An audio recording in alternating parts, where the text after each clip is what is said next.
The big story, of course, coming in by the way of RBI now going seriously after fintech players for violating law of the land. But in this case, particularly the business credit cards, what is happening here? It's a fairly interesting and slightly convoluted story, Shweta. So I think, let's try and make sense of it. Now, I think it's important to understand the concept, something called in the fintech space, BPSP. These are business payment service providers. Who are these BPSPs? These BPSPs are typically fintech players, not unlike the fintech players that we know of already, but these are specific B2B fintech players. What is their call to action? Their call to action is that they permit businesses to use credit cards and convert the credit card payments that they receive on their platforms to real cash transactions using net banking. In a typical scenario, how this would really play out would be that as a business, if I need to pay a small vendor a certain amount of money, how do I do it? I can either pay that vendor cash, or I can register that vendor on my net banking and do a digital money transfer. Or if the payment is slightly large, I don't want to touch my liquidity right now, I want to keep my cash reserve intact, I would like to take, let's say, a loan from a bank and pay that money to the vendor. Now, in the case of taking a loan from a bank or an NBFC, there's a certain interest I'm paying on that loan. This, as a business, disrupts my overall cash flow, and my cash conversion cycle then takes a toll, because I'm borrowing money, I am paying the vendor, I am getting money from somewhere else, I'm paying that bank along with interest. So what really came through by way of these BPSPs, these business payment service providers, was an easy option for businesses to make payments to vendors using these intermediaries as a sort of route to circumvent these business payments. Let me try and explain this to you, and perhaps if we can pull up that chart which we've painstakingly designed this morning to try and simplify the story. What really happens is, so you've got a business, you've got a fintech, and you've got a vendor. So pretty much the things that I was talking about just right now. Now this business, let's say, owes the vendor certain amount of money. That money will be a cash out for this business. Now, what I do as a business is that I use this fintech player in between, and I use my credit card, a business credit card, to make payments directly to this fintech platform. This fintech platform has actually received a credit transaction and converts that into an RTGS or NEFT sort of a transaction and pays the vendor. Now, in this entire process, what is happening is that as a business, I am able to still exercise free credit. I'm not going to a bank, I'm not going to an NBFC.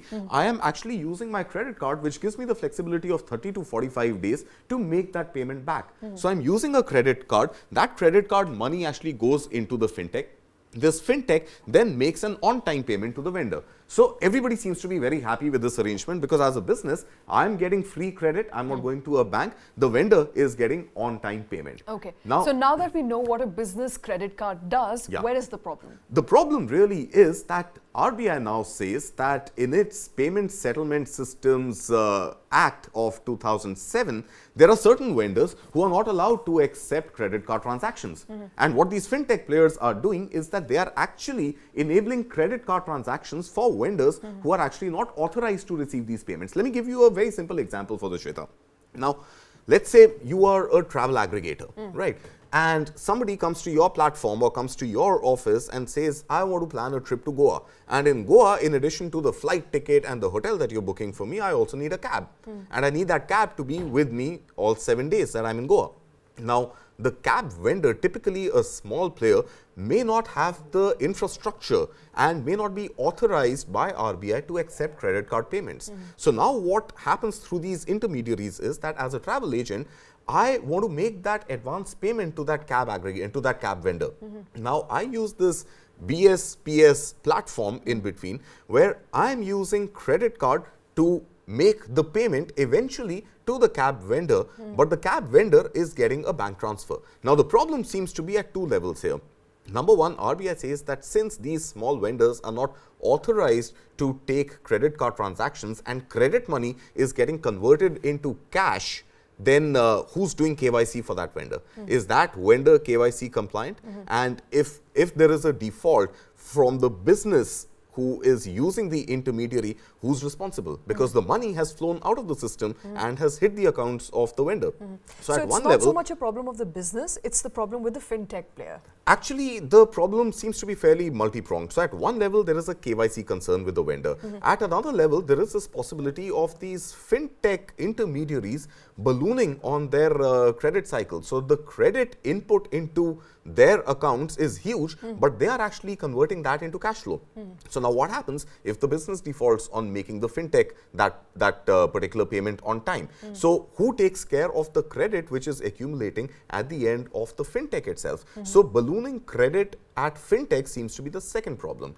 Now, among all this, the mandate is on card networks, and we know for sure Visa has issued a notification to all its vendors to stop such transactions.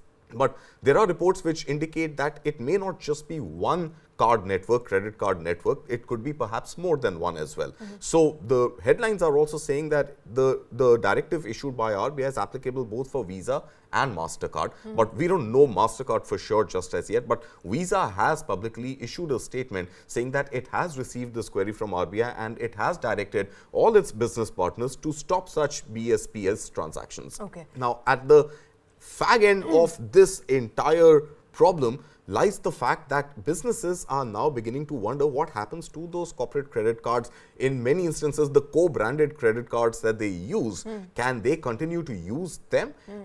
Outside of this BSPS, fintech, credit card to net banking, intermediary transaction, businesses are free to use business credit cards. All right, so business credit cards will stay. It's only in cases where the business cards are being used to make payments to the vendors who are not authorized have been flagged. It That's also, right. It talks about how RBI is getting very strict with matters of compliance, specifically for fintech players. So, it started with Paytm, Sure. and it's now going down to So, other as I fintech understand, players. fintech largely, while it operates in the realm of banking and financial services, fintech as a technology platform does not really have a regulator. Who regulates fintechs? So the larger question is, RBI is concerned about money. RBI is concerned about people losing their money or people not getting money which is due to them. That is where the banking regulator comes in.